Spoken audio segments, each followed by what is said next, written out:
Cairo Intertrade na mini hao ndo wakadi wa kukuagizia kila mizigo hadi magari. Kila chocho kuna pini, tupe posho wende mjini mteja jisikie mfalme, we gon' get it. Anataki kuendesha gari ya ndoto zake, tupe kazi tuilete gari ya ndoto zako. Kampuni ziko nyingi la Cairo na raha yake, ukiagiza wiki haikati kila mteja anapata mzigo wake. Jisikie mfalme, jisikie mfalme, Cairo Intertrade.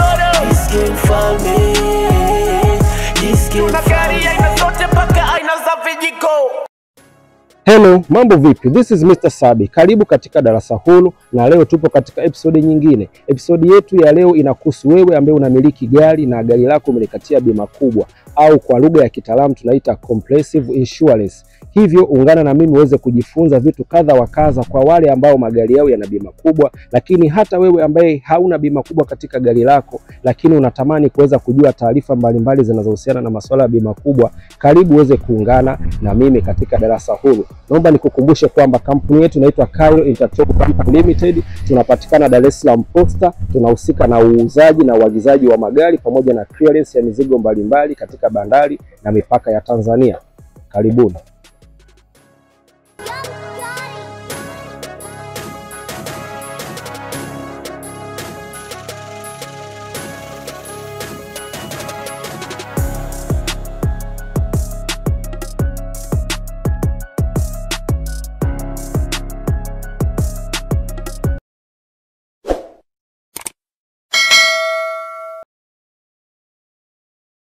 Sasa wateja wetu au watazamaji wetu ambao mnatutazama kupitia YouTube channel ya Mr. Sabi au kupitia social media zetu za kampuni ambazo zinaenda kwa jina la Cairo_Intertrade, tunaomba tuwakaribishe katika kipindi chetu kwa kuanza kuambia kwamba leo tupo katika tukio la ajali ya moto, ambapo ni ajali ya kwangu mimi mwenyewe ambaye naongea hapa. Hii gari iliyoko nyuma yenu hapa inaitwa Mercedes Benz C-Class. Ni gari ambayo mimi binafsi nimekuwa nikiitumia. Ni gari ambayo tumeiagiza mwaka juzi na mpaka imekuja kuungua moto. Ni gari ambayo nimeitumia kwa almost mwaka mmoja.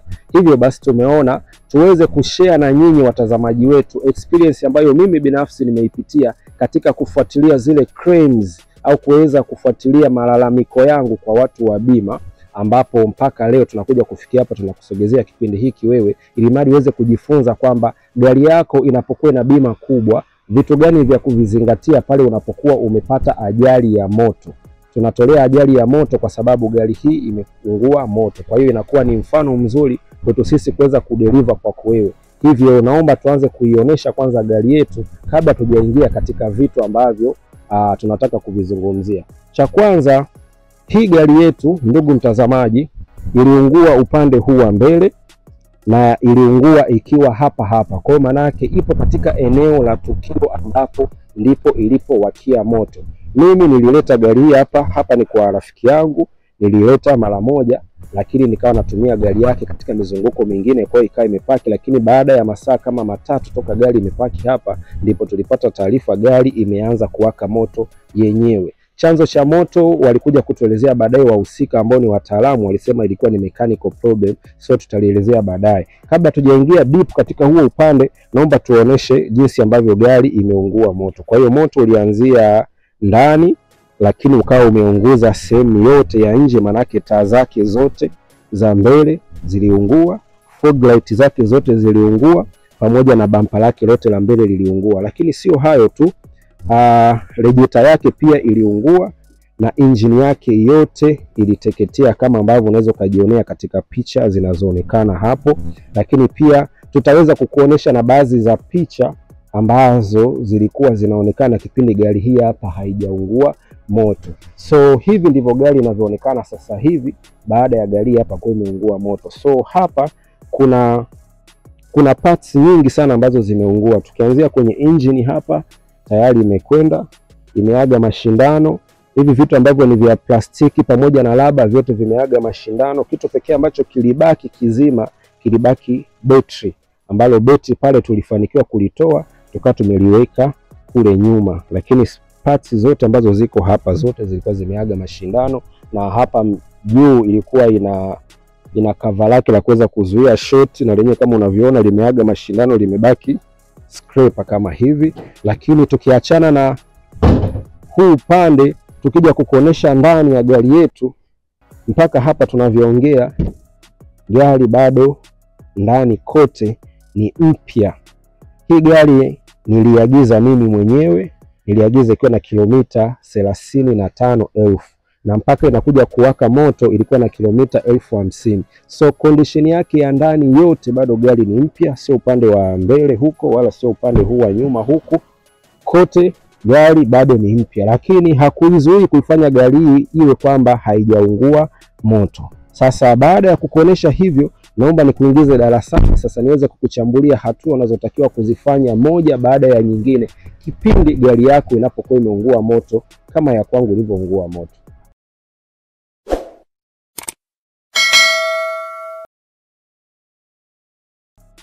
Sasa watazamaji wetu, kitu ambacho unatakiwa kukifanya cha kwanza ambapo gari yako inaungua moto, cha kwanza unatakiwa kutafuta msaada wa kuweza kuizima wewe mwenyewe. Tunaashumu kwamba gari imeungulia hapa. Msaada wako wa kwanza ni wewe kuweza kuisaidia gari yako. Ule msaada unaweza ukautoa wewe mwenyewe au unaweza ukatafuta majirani. Sasa kwenye kila gari huwa unatakiwa kuwa na kifaa kama hichi hapa ambayo huwa tunaita fire extinguisher. Hii kazi yake huwa ni kwa ajili ya kuzimia moto unaotokea katika gari, na kila gari inatakiwa iwe na kifaa kama hichi hapa, kwa sababu huwezi ukajua lini tatizo litakutokea. Kwa hiyo hata katika gari yetu kifaa kama hichi hapa kilikuwepo na kikasaidia kuweza kudhibiti hapa moto usiweze kuunguza gari yote. So kitu cha kwanza baada ya gari yako kuwa imewaka moto, unachotakiwa ni kuweza kujua hiki kifaa kipo wapi katika gari yako uweze kukichukua. Lakini inawezekana kifaa kikawa kiko mbali, unachotakiwa ni kutafuta ndugu, jamaa au wapita njia ambao wapo karibu ambao wanaweza kukusaidia katika tukio lako la kuzima moto. Lakini pia kitu kingine ambacho unatakiwa kukifanya ni kuweza kupiga simu katika namba za fire ambazo ni za bure. Kwa hiyo unawapigia simu fire, unawapa taarifa ya tukio la moto. Utawaambia kwamba bwana, direction ya moto ulipo ni sehemu fulani. Wao wataweza kutuma magari yao. Sasa fire wanaweza kutuma gari lao la fire, lakini inawezekana likawa limefika kipindi ambacho taratibu zingine za kukabili ule moto zinakuwa zinaendelea. Kumbukeni hapa tunaongelea katika tukio la gari likiwa limewaka moto. Hatuongei katika tukio la nyumba, japokuwa taratibu ni zile zile. So taratibu ya kwanza, moto unapokuwa umetokea, tafuta namna ya kuanza kukabili huo moto, lakini pia piga simu katika kituo cha zima moto ili mradi waweze kuja kukutolea msaada.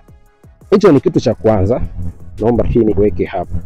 Baada ya kuwa umekwisha kupiga simu katika hao wahusika, sasa hiyo ndio hatua ya kwanza. Kwa mfano katika gari yetu hapa, mimi sikuwepo, kulikuwa kuna watu wanaokaa katika hii nyumba ambapo ni wadada wa kazi pamoja na watoto.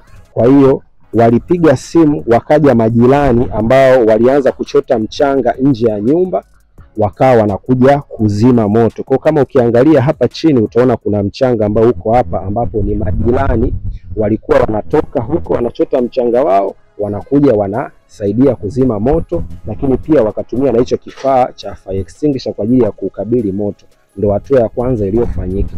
Hiyo ni hatua ya kwanza. Hatua ya pili ambayo inayotakiwa sasa ni kuweza kupiga simu katika kituo cha polisi kilichopo karibu na wewe. Kwa mfano hii gari iliungua maeneo ya Madale. Kwa hiyo hatua iliyofuata tulienda katika kituo cha polisi Madale na kwenda kutoa taarifa ya ajali ya moto. Pale anaweza akaenda mmiliki wa gari, anaweza akaenda mtu ambaye ameona tukio la ile ajali ya gari, anaenda kutoa taarifa. Au unaweza kukuta gari limeungulia barabarani, labda taarifa zimeweza kuwafikia mapolisi, mapolisi nao wakawa wamefika eneo la tukio. Lakini tuashumu imetokea katika maeneo ambapo inakubidi wewe ndio uende kituo cha polisi, basi unatakiwa uende kituo cha polisi, utoe taarifa, utatoa maelezo yako na watakupa alabi namba ya tukio lako la moto. Zingatia hizo ni procedure za muhimu sana ambazo zitakuja kukusaidia baadaye katika mchakato wako wa masuala ya bima.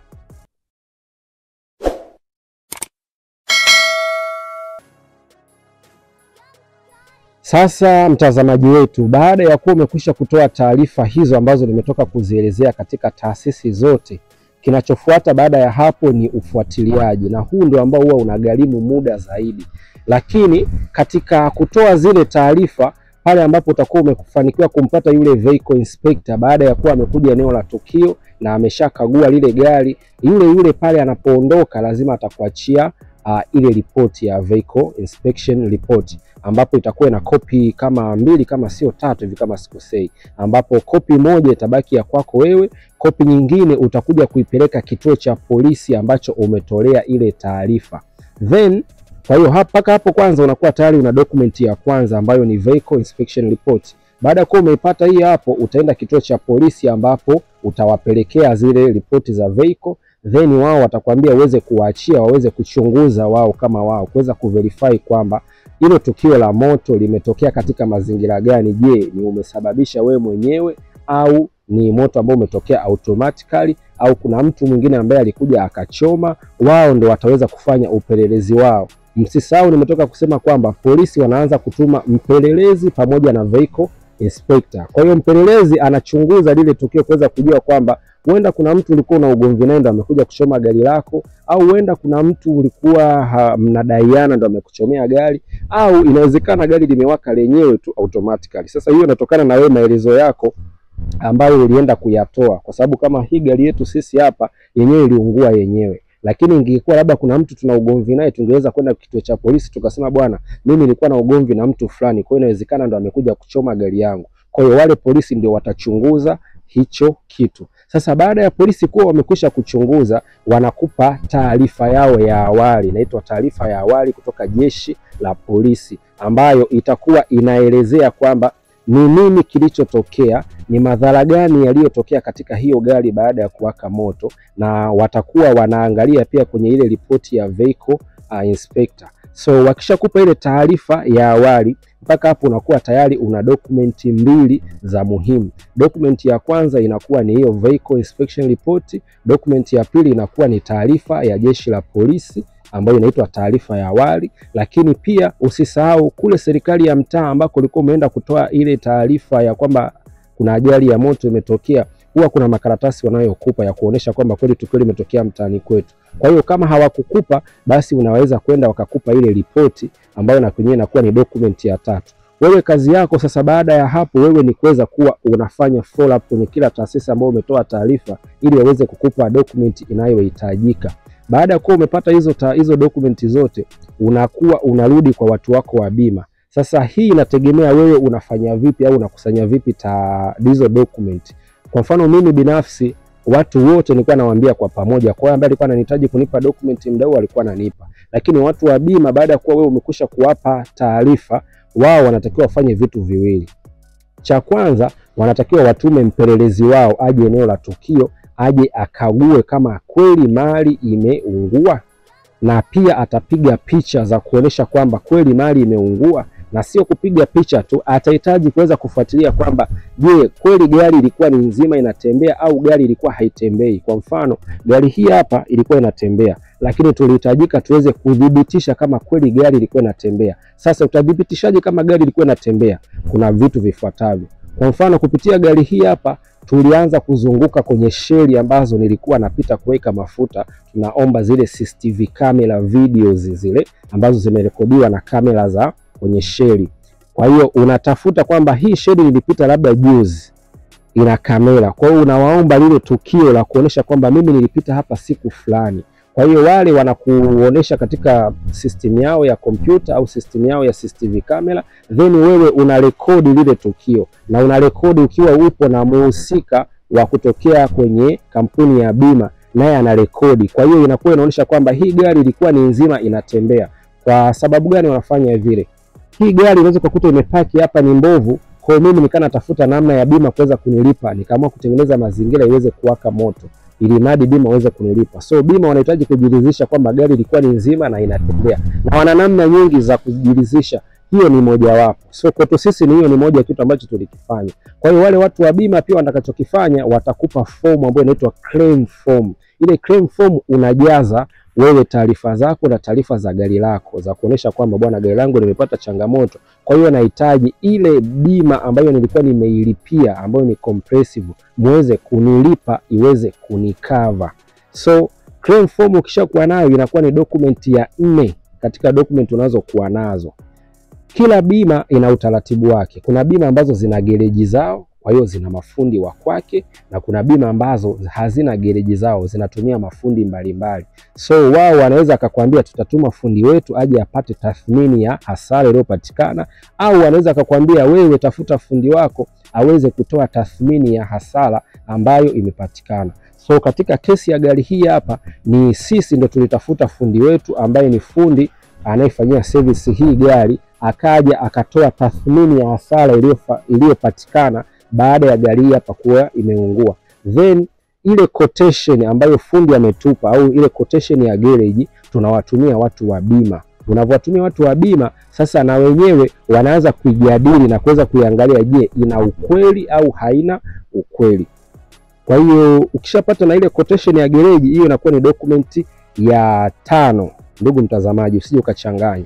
Kwa hiyo document ya kwanza vehicle inspection report, document ya pili taarifa ya awali ya polisi, document ya tatu barua ya serikali ya mtaa ya kuonesha tukio limetokea, document ya 4 ni claim form kutoka kampuni ya bima ambayo ilikuinsure gari yako, document ya 5 ni hiyo form ya gereji ambayo inaonesha gharama za matengenezo za hiyo gari ni shilingi ngapi. Baada ya hapo unaenda katika jeshi la zimamoto, ambapo nao inabidi uachie muda. Sasa inategemea na utata wa tukio lako. Kama ni nyepesi, ndani ya mwezi mmoja unaweza kuwa umeshakupa ripoti. Kama ni nzito sana, ndio inaweza kutumia muda mrefu. Naomba nisiwatajie, nisiseme wao watatumia muda gani, lakini itategemea kutokana na ukubwa na uzito wa kesi yako. Lakini mwishoni nao watakuja kukupa either ripoti ya swala lako ya gari lako kuungua moto, au wanaweza kukupa taarifa ya udhibitisho. Sasa kwa kesi yetu sisi, watu wa fire hawakufika kuja kuzima huu moto. Moto ulizimwa na wananchi. Kwa hiyo gari la fire hapa halikufika. Kwa kama gari la fire halikufika, wao walikuja baadaye kuja kuangalia ni kweli moto umetokea. So kama wakija baadaye kuja kuangalia kama moto umetokea, wanaita taarifa ya udhibitisho wa tukio la moto. Hawakupi ripoti nzima, hapana, wanakupa tu taarifa. So kwa kesi yetu sisi tulipewa taarifa ya udhibitisho wa tukio la moto. Lakini kama gari likija, wanaandaa ripoti nzima ambayo inaonyesha kwamba hii tatizo limetokea kutokana na sababu A, B, C, D, E, F. So hizo dokumenti zote kwa umeshaipata pamoja na dokumenti ya fire, unakusanya dokumenti zako zote. Sasa unawapelekea watu wa bima. Watu wa bima wanaanza kuzipitia moja baada ya nyingine kuweza kuangalia uhalisia wake, alafu baada ya hapo ndio tunaingia stage inayofuata.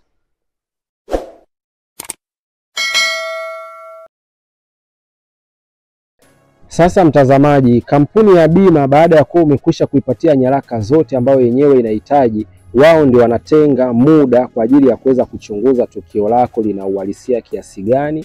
Wataangalia hesabu ambazo umetoka kuwapatia, je, zina ukweli kiasi gani. Baada ya hapo sasa wao wanaanza kuangalia wachukue hatua zipi limadi waweze kukulipa pesa yako au kukufidia. Na kukufidia kuna aina mbili. Kuna kukufidia kwa total loss, kwamba tunakupa full amount ambayo itakusaidia wewe kuweza kuongezea hela ya kununua gari nyingine, au tunakupa hela kwa ajili ya matengenezo. Sasa hiyo yote inatokana na ile ripoti ya garage, kwa sababu ripoti ya garage ikija inaweza kusema kwamba bwana, hapa kilichoungua ni engine peke yake, kwa hiyo tununue engine milioni 4 then tuje turudishie. Kwa hiyo ile ripoti ya garage ikisema vile, basi nao wanaenda wanaipitia, alafu pesa watakayo kuja kukupatia ni ile milioni 4 ili uweze kununua engine, lakini pia watakava gharama za matengenezo ambazo fundi anakuwa amekwisha kuziweka katika ile quotation yake. Lakini pia mafundi wanaweza wakaja wakasema bwana, hapa ni total loss, na mara nyingi mafundi waseme kama ni total loss, lakini wao huwa wanaandika cost zinazohitajika. Kwa mfano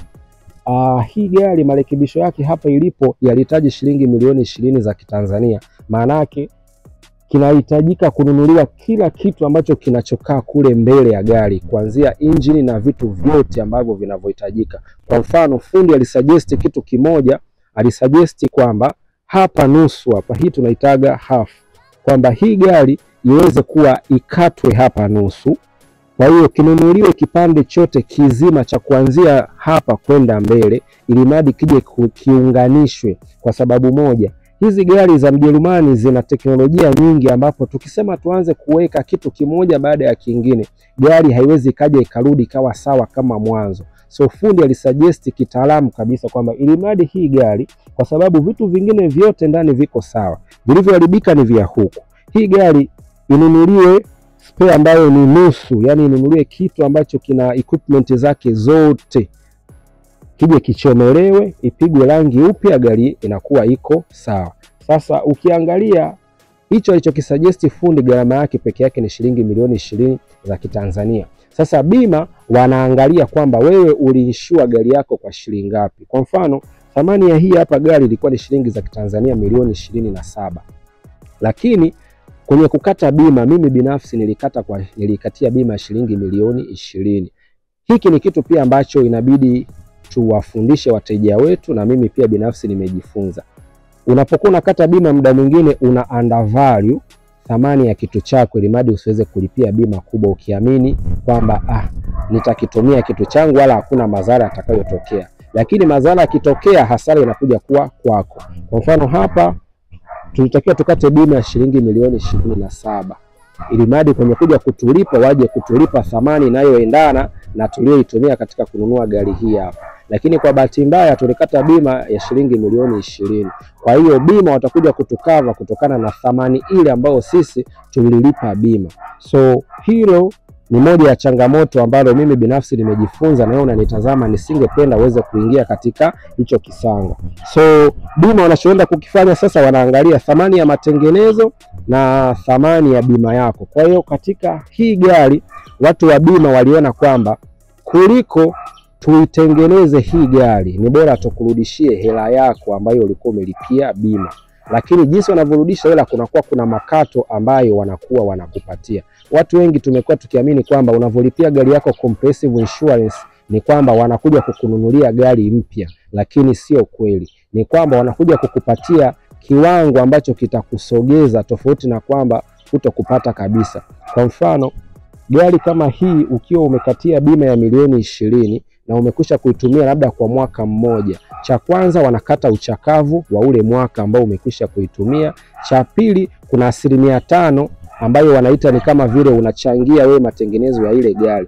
Kwa hiyo kwa bima ya milioni 20 hapa wanakuja kukulipa shilingi milioni 16 na laki mbili. Hela nyingine wanakuwa umekata kutokana na makato yao wao kama wao. So hiyo ndio thamani ambayo bima wanakuja kuilipa katika hii.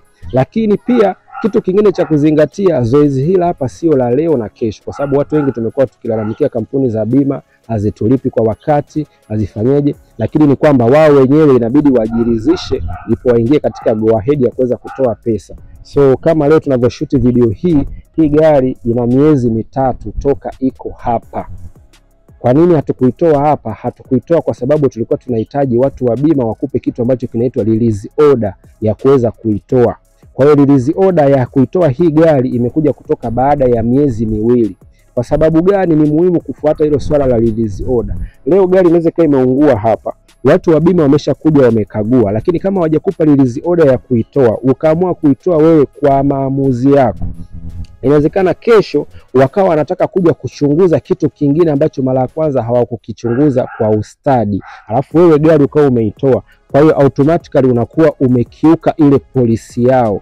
Kwa hiyo unapopata tatizo hili lolote la masuala ya moto, hakikisha hutoi gari eneo la tukio mpaka watu wa bima wawe wamekuruhusu, au polisi wamekuruhusu, bwana toa gari eneo la tukio. Hii ni kwa yale magari ambayo yanawaka labda kwenye barabara. Pale automatically tu itabidi ulitoe kwa sababu iko barabarani. Lakini kama lipo katika sehemu kama hii ambayo ina usalama, basi unaweza ukaacha, unasubiria taratibu zingine ziweze kuendelea, ili mradi usije ukajichanganya. Ukitoa tu gari unakuwa umeenda kinyume na polisi ya kwao. So mimi nimeweza kuvumilia almost miezi 3 sasa hivi, bado sijalipwa mpaka leo, hawajatoa, lakini tayari wameshasema kiwango atakachokuja kukikava. Na wanapokuja kukupa ile ofa ya kiwango wanachokuja kukukava, wanakuuliza, je, unataka tukukave 1/3 ya pesa ili uchukue na gari? Kwa mfano kama hapa wamesaminisha hili gari hapa lilipo sasa thamani yake ni milioni 3 na laki 5. Kwa hiyo kama nakubali kubaki na gari, manake wao wanakata milioni 3 na laki 5 katika ile pesa ambayo yote wangenipa. lakini kama sitaki kubaki na gari, basi wao wananipa kile kiwango chote cha pesa, alafu na gari wanalichukua wao. Kwa hiyo inategemea wewe unatakaje, lakini kwangu mimi ndio niliamua kwamba wao wachukue gari, then mimi wanipatie pesa ambayo inaweza kanisaidia kununua gari nyingine. So hivyo ndio vitu vya haraka haraka ambavyo sisi tulipenda tuweze kushare na nyinyi wateja wetu ambao tunawaagizia na kuwauzia magari, na tunajua mpo ambao mnakata bima kubwa. Inawezekana siku moja ukaja ukapata changamoto kama hii au ukapata changamoto yoyote. Taratibu ni hizi, tofauti tu ni matukio. Naamini nitakuwa nimeweza kukuelimisha japo kwa udogo. Kama utakuwa na maswali au kama unahitaji kutokosoa kwa design yoyote, naomba utokosoe chini kwenye comment. Naomba nikuage kwa kukuambia kwamba mimi naitwa Mr. Sabi, nyuma ya kamera alikuwepo J Wine, na kampuni yetu inaitwa Cairo Intertrade Company Limited.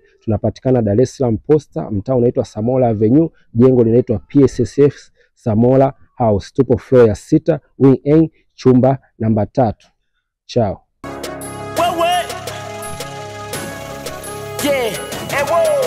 Cairo Intertrade naamini hao ndo wakali wa kukuagizia kila mizigo hadi magari. Kila chocho kuna pini, tupe posho wende mjini mteja jisikie mfalme, we gon get it.